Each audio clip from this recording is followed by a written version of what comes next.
जो है वो केवट से विदा होकर के आगे की यात्रा करते हैं तो उन्हें सबसे पहले भारद्वाज मुनि जो है वो मिलते हैं। दोहा संख्या 108 के अंदर देखिए कि राम सप्रेम कहेउ मुनि पाही, नाथ कही हम कही मग जाई। भगवान जो है अपने वन की यात्रा कर रहे हैं। अब देखो गुरु की बात आ रही है। इस प्रसंग के अंदर जो है वो 3 घंटे की कथा गुरु पूर्णिमा के अंदर हो गई थी। वन गमन की यात्रा जो है कर रहे हैं और वन के अंदर जाकर के भगवान श्री राम को जो है वो 3 गुरु मिले थे और तीनों गुरुओं से उन्होंने अलग अलग रास्ता जो है वो पूछा है। 3 मार्ग हैं। हम भी जब इस राह के ऊपर चलते हैं तो हमारे भी 3 मार्ग हुआ करते हैं। एक ज्ञान मार्ग है, दूसरा कर्म मार्ग है और तीसरा उपासना मार्ग है।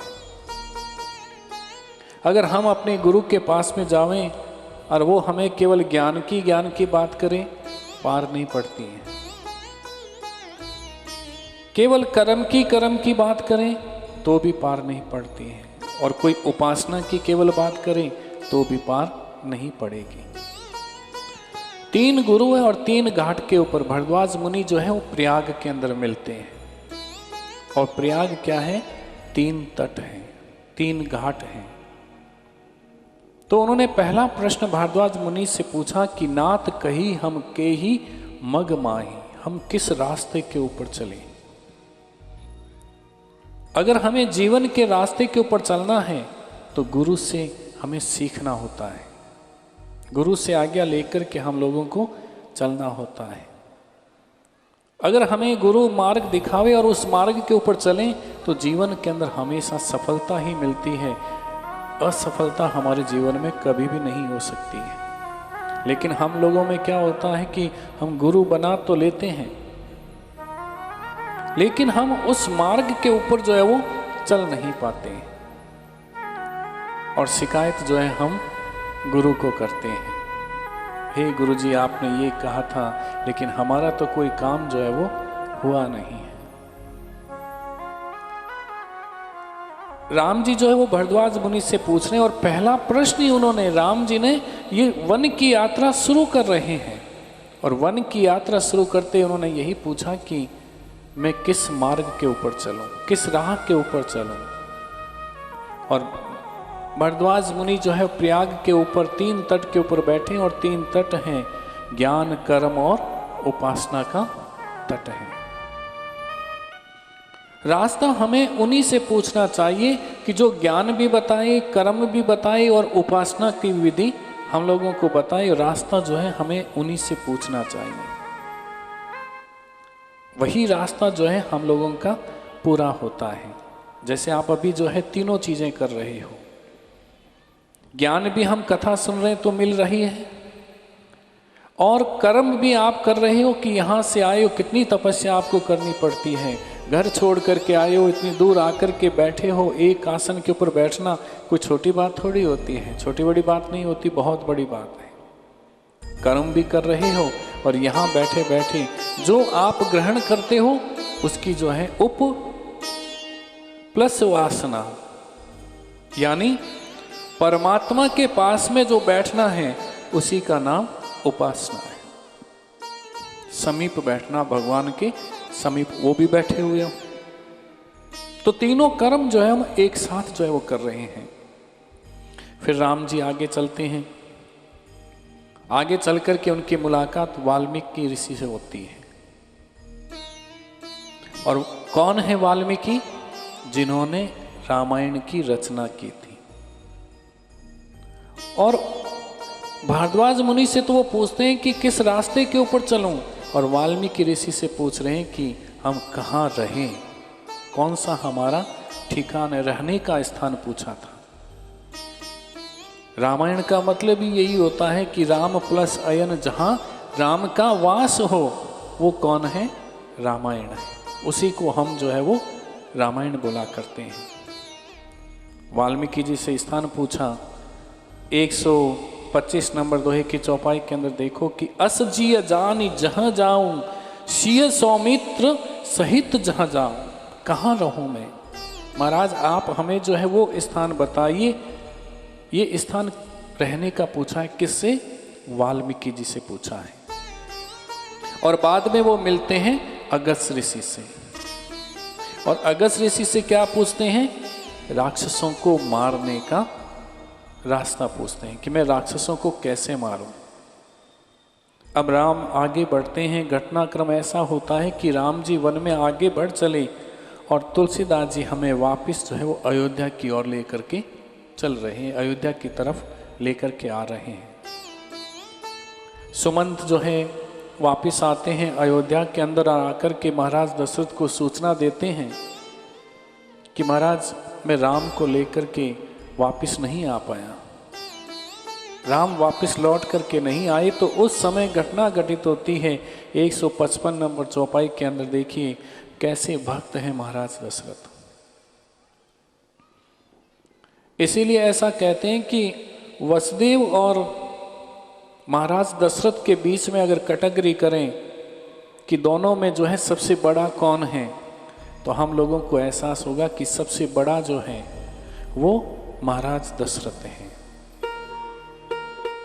वसुदेव जी ने जो है वो सत्य को बचाने के लिए उन्होंने सत्य को छोड़ दिया था, सत्य यानी परमात्मा को छोड़ दिया था, लेकिन महाराज दशरथ ने सत्य को बचाने के लिए अपने प्राणों को भी छोड़ दिया था। इसी कारण से कहा है कि महाराज दशरथ जो है वो बहुत बड़ा स्थान रखते हैं, बहुत ऊंचा स्थान रखते हैं। राम राम कही राम कही राम राम कही राम, तनु परिहरि रघुवर विरह राउ गयौ सुरदाव।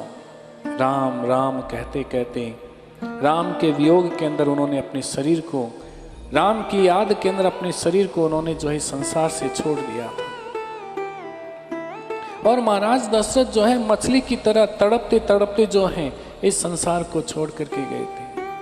और भगवान जो है हमें इस कथा के माध्यम से यही सिखा रही हैं कि मैंने जो विधान बनाया है उस विधान से जो है वो सबको गुजरना पड़ता है, सबको निकलना पड़ता है। मैं इसके अंदर किसी को नहीं छोड़ता हूं।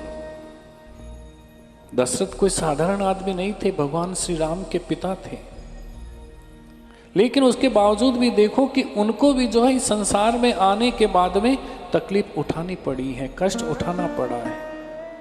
हम लोग तो ये कहते हैं, दो कथा क्या सुन लेते हैं और अपने आप को कहते हैं कि मैं कितना बड़ा भक्त हूं, मैं तो रोज जो है सुबह उठ करके स्नान करती हूँ और उठ करके जो है वो माला फेरती हूँ, लेकिन फिर भी मेरे जीवन में दुख क्यों आया। और हम पंडित जी को जाकर के शिकायत करते हैं, पंडित जी आप हमारी इतनी पूजा करते हो लेकिन फिर भी ये कष्ट क्यों आया। लेकिन देखो इस कथा के माध्यम से हमको ये बता रहे हैं कि जब परमात्मा के पिता, भगवान के पिता दशरथ को जब ये कष्ट उठाना पड़ सकता है, तो हम और आप जो है वो किस कैटेगरी के अंदर आते हैं। किसी को कैसा ही दुख आता है, किसी को परिवार का दुख आता है, किसी को संपत्ति का दुख आता है, तो किसी को संतान का दुख आता है। अब देखो महाराज दशरथ के यहाँ पर स्वयं परमात्मा भगवान जो है वो पुत्र बन करके आए हैं, लेकिन उसके बावजूद भी उनको जो है वो कष्ट उठाना पड़ा है। हमारी संतानें तो संतानें हैं केवल। महाराज दशरथ की संतान को देखिए कैसी संतानें उनके यहाँ पर आई थी। उनके माता पिता को भी, भगवान के माता पिता को भी इतना कष्ट जो है वो उठाना पड़ा था। और महाराज दशरथ जो है संसार को छोड़ करके चले जाते हैं। अब भरत जी महाराज जो है वो पुनः अयोध्या के अंदर आते हैं, तो उन्होंने देखा कि सारी अवध जो है वो सुनी पड़ी है, और सीधे जो है भरत जी महाराज कौशल्या के महल में न जाकर के कैकेयी के महल के अंदर गए थे। तो सारे अवधवासियों ने सोचा कि देखो इस षड्यंत्र के अंदर जो है वो भरत भी शामिल है। अब देखो लोगों का काम क्या है, केवल बात करना, कहना, और इस जवान के अंदर हड्डी तो होती नहीं है, कब बदल जाए, कब पलटी खा जाए। लेकिन देखो भरत जी महाराज को भी देखो, ये संत हैं, और आज जो है ये जैसे ही अपने माँ कैकेयी के कक्ष के अंदर गए तो सारे अवधवासी कहने लगे कि इस षड्यंत्र के अंदर जो है वो भरत भी शामिल है, भरत को गालियां निकालने लग गए थे। और जैसे ही भरत जी कैकेयी के महल के अंदर गई तो कैकेयी ने कहा कि मैंने सारा काम ठीक तरह से कर दिया है। तब भरत जी ने कहा कि माँ मैं क्या कहूँ, क्या बोलूँ मैं, आपने क्या कर दिया है। रोते हुए भरत जी जो है वो कौशल्या के पास में जाते हैं और कहते हैं कि हे माँ, इसके अंदर मेरी कोई भूमिका नहीं है। अब कौशल्या कहती है कि हे भरत, मैं तुम्हें अच्छी प्रकार से जानती हूँ, तेरा इसमें कुछ भी नहीं है, ये मेरा भाग्य था, इस भाग्य के कारण से ऐसा सब कुछ जो है वो हो गया है। तो भरत जी महाराज खूब रोते हैं, अश्रुधारा बहने लग जाती है। तब माँ आज अपने बेटे से कहते हैं, तू बेटा अपने मन को दुखी मत कर। और भरत जी सीधे अपने गुरु के पास में जाते हैं, गुरु जी से कहते हैं, अब देखो फिर जो है वही 175 नंबर चौपाई के दोहे के चौपाई के अंदर बताया है कि सिर धरी गुरु आयसु अनुसरहु प्रजा पाली पर जन दुख हरहु। अपने गुरु के पास में जाते हैं, गुरु कहते हैं कि अपने सर के ऊपर हाथ रखो और अपनी प्रजा का जो है तुम पालन करो। देखो तुम्हारी जो अवध की जो जनता है, प्रजा है, वो कितनी दुखी हो गई है। आज उनके सर के ऊपर कोई भी नहीं है, उनके राजा नहीं है, और तुम राजा बन गए हो, तुम राजा हो, इसका पालन करो। और आज एक माँ जो अभी अभी जिसने वैधव्य को प्राप्त किया है, आज अपनी माँ जो है वो माँ जो है अपनी संतान को कह रही है कि कर्तव्य से मुंह मत मोड़ना। माँ कौशल्या कहती है ये जो अखंड जो राज्य है इसका तुम जो है वो पालन करो, ध्यान रखो। ये राम का राज्य है, इसका तुम पालन करो। जब वो आएगा वो तुमसे मांगेगा कि देखो मेरा राज्य कैसा, इसका ध्यान रखो। तो उस समय जो है भरत जी ने कह दिया कि नहीं माँ, मैं इस राज्य को स्वीकार नहीं करूंगी, ये राज्य तो मेरे राम का है, तो राम ही जो है इस गद्दी के ऊपर बैठेगा। और जैसे ही जनता ने ये सुना, प्रजा ने ये सुना, तो ये जय जयकार करने लग गई। देखो बदल गए। अब भरत जी महाराज जो है वो राम की तरफ हुए हैं, राम की तरफ जा रहे हैं, तो जय जयकार हो रही है। और वही भरत जब कैकेयी की तरफ जा रहे थे तो क्या हुआ था, लोग गालियां निकाल रहे थे। तो हम लोगों की भी जय जयकार कब होगी, जब हमारा एक कदम परमात्मा की तरफ बढ़ेगा तो सारे लोग जो है वो जय जयकार करने लग जाते हैं। भरत जी महाराज रवाना होते हैं तो रास्ते में भरद्वाज मुनि मिलते हैं। दूर से बैठे ही भगवान श्री राम चित्रकूट में लक्ष्मण और सीता जी जो है बैठे हुए थे, और भरत की सेना को आते हुए उन्होंने देख लिया था। जानकारी मिल गई भगवान श्री राम को कि भरत आ रहा है। तो राम जी सोचने लगे कि उसी समय लक्ष्मण जी को आवेश आ गया था, क्रोध आ गया था। भरत को मालूम नहीं कि केवल राम यहाँ पर अकेले नहीं है। उनको ये सोचना चाहिए था ये आ रहा है सेना लेकर के, तो उसको ये सोचना चाहिए था कि लक्ष्मण भी जो है उनके साथ में है। अरे आधा इतना राज्य दे दिया है तो फिर भी उसका मन नहीं भरा है, आक्रमण करने के लिए आ गया है। अब आक्रमण करने के लिए क्यों आया है, दृष्टि थी लक्ष्मण की। लेकिन राम समझ गए, दो भाइयों के बीच में बड़े भाई हैं। भरत आ रहा है मिलने के लिए, राम को लेने के लिए, और इधर जो है लक्ष्मण सोच रहा है कि इसने हमारे ऊपर आक्रमण कर दिया है। लेकिन राम बड़े हैं और बड़ों का ये दायित्व तो होता है कि छोटों को संभालें, छोटों का ध्यान रखें, कैसे जोड़ करके रखना है। भरत और लक्ष्मण को आपस में कैसे जोड़ करके रखें, ये राम का दायित्व तो बन गया था, ये बड़ों का कर्तव्य बन जाता है। तो उस समय राम जी जो है मुस्कुराते हुए लक्ष्मण से कहते हैं कि हे लक्ष्मण, तुम बोलते बहुत बढ़िया हो, खूब अच्छे गरजे। क्योंकि गरजते गरजते लक्ष्मण ने ये कह दिया था कि 221 नंबर चौपाई पे देखिए कि भरत ही दोषु देहि को जाए, जग बोराही राजपद पाए। क्या कह रहे हैं लक्ष्मण जी कि मैं भरत को क्या दोष दूं, सत्ता मिलते ही बड़े बड़े जो है बोरा जाते हैं। भरत भी बोरा गया है, आक्रमण करने के लिए आया है। तब भगवान श्री राम जो है वो भरत लक्ष्मण को समझा रहे हैं। क्या कहते हैं कि देखो 232 नंबर दोहे के चौपाई के अंदर कि जो न होत जग जन्म भरत को, सकल धर्म दुर्धरनी धरत को। कितनी बड़ी बात राम जी ने बताई है हम लोगों को और लक्ष्मण जी को कि इस संसार के अंदर यदि भरत का जन्म नहीं होता तो ये धर्म की दूरी जो है वो कौन उठाता, कौन धारण करता। भरत का भी पक्ष लिया है और लक्ष्मण को भी समझाया है। लक्ष्मण क्रोध किया तो उन्होंने कहा कि अरे लक्ष्मण तुम तो बहुत अच्छे बोलते हो, बहुत मीठे बोलते हो। और इधर कहते हैं कि देखो अगर भरत नहीं होता तो इस धर्म की ध्वजा को कौन उठाता। देखिए 238 नंबर दोहे के अंदर, प्रेम अमीय मंद्र विरहु भरत पयोधि गंभीर, मथि प्रगटे सुर साधु हित कृपा सिंधु रघुवीर।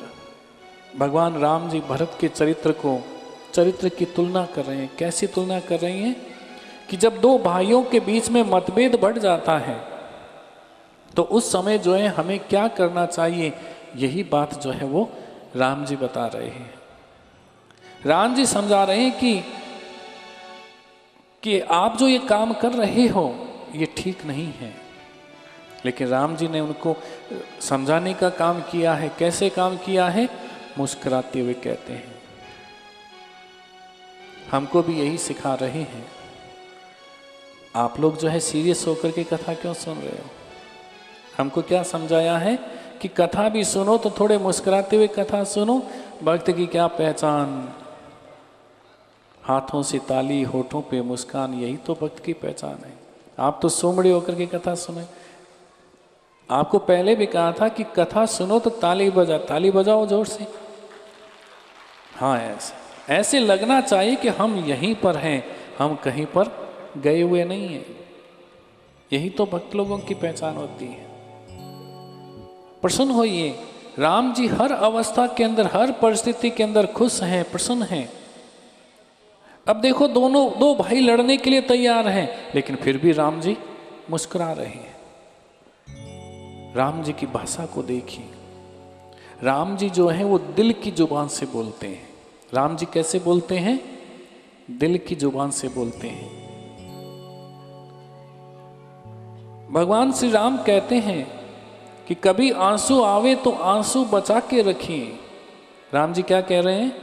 कभी आपकी आंखों में अगर आंसू आवे तो उन आंसुओं को बचा के रखिए। किस लिए बचावें हम आंसुओं को? इसलिए हम लोगों को बचाना है कि कभी हमारे सामने, आंखों के सामने परमात्मा आ जाए, भगवान आ जाए तो पता नहीं उस वक्त हम क्या निकालें। उन परमात्मा के लिए, उन भगवान के लिए जो है अपने आंसुओं को जो है बचा के रखना है। न आंखों से आंसू झलकाइए, न आंखों से आंसू झलकाइए। आज राम जी हमको यही समझा रहे हैं। कितनी विपरीत परिस्थिति है। एक भाई जो है वो दूसरे भाई के साथ में लड़ने के लिए तैयार है, मरने मारने के लिए तैयार है, और दूसरी तरफ जो है वो पिता का निधन हो गया है। सूचना आई थी